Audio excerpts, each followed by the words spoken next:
Hey, good afternoon, everybody. This is a 1966 Lone Star boat that I picked up off of Craigslist. Just making a short video here to share some of the really cool features of this vintage classic with some of the members of like the Glasstron, our FiberGlassic family. One of the things that I really loved about this old boat was the fact that it had some really cool features on it, like the Kinder 927 bow light on it. It's not one of the really super rare ones with the blue lens. It's got a green and red lens, but still pretty neat.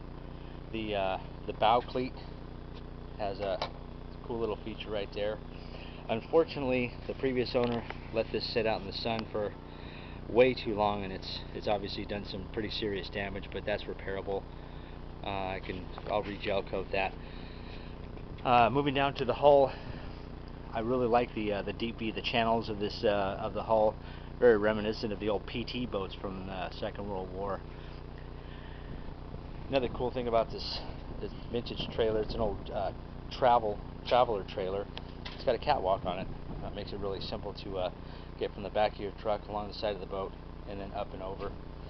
You can see that the side's a little bit faded, but the gel coat itself will buff out. I already tried a spot on the other side. Looking at the bow cleat, or stern, the side cleat on the port side here, you can see, I don't know if you can make that out, but right there, it's got the Lone Star logo on it. The windshield's in good shape, just needs to be buffed. Of course, the rubber weather stripping along the bottom's dried to a crisp. And the previous owner also installed a little switch panel dashboard, so I'll be getting some new vintage gauges for that. And as far as I know, that's not the original steering wheel. I believe Atwood's a Walmart brand, so that'll probably have to get replaced. The Mercruiser unit over there is still intact and working.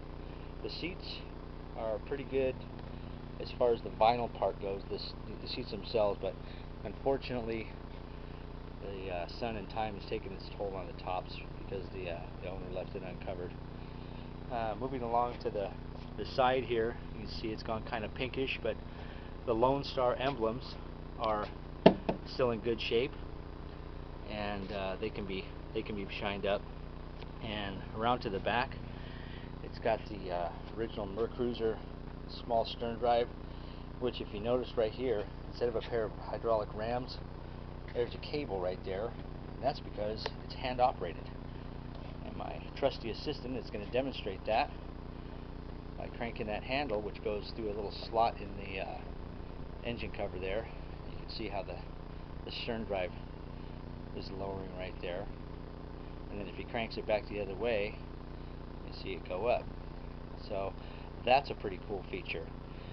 Alright, so if we take the engine cover off, remove the handle first, that handle assembly, you don't want to lose that.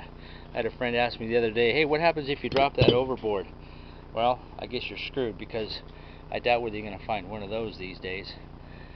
Alright, inside the engine compartment is a Renault motor, 4-cylinder. Also got some pretty nifty features on it from the 60s. There's where the crank goes into. And that little reservoir right there is a brake fluid filled actuator with a couple of lines that go down to the Sterndrive. That's for forward and reverse. All you Mercruiser and boat mechanics will probably recognize that that's not a standard the Mercruiser fuel pump, but somewhere along the line it's been replaced. And the Sterndrive unit's in pretty good shape. It seems to be anyway. There's a couple of the two tubes that go from the forward to reverse reservoir need to be replaced, but other than that, in pretty good shape.